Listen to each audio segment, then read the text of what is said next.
So I have cast on using the flexible long tail cast on, and I will show you why I prefer this for working the first row.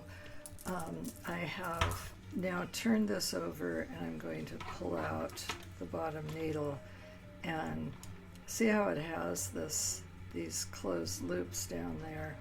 That's actually where we're going to knit into for this first row.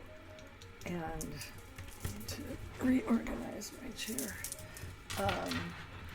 So this is the right side row. I'm going to knit the first stitch, and then the instruction says knit into the stitch below. So I'm going not here, but down here and knitting. So you can see I'm knitting into that closed loop, and then I'm going to purl, and I'm just going to keep doing that knit one below, purl one across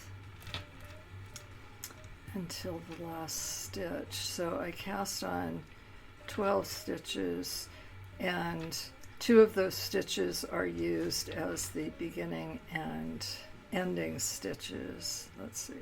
So this should, I cast on 13, so I'm just going to knit 2 together. Okay, so there's the first row, and it looks like kind of a loopy knit and a purl. Now I'm going to turn it over, and this is what you'll be seeing when you're working. So wherever you see this kind of double loop, that's your purl stitch on this side, and it's got the stitch below and the stitch that you just knit.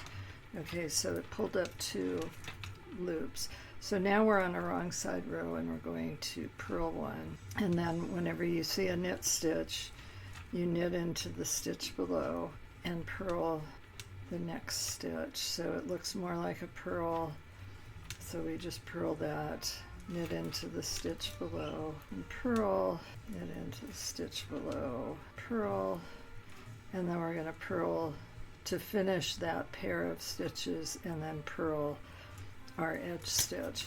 So that's all there is to knitting in the stitch below, except that it's difficult to undo. So I'm going to do a separate video on that.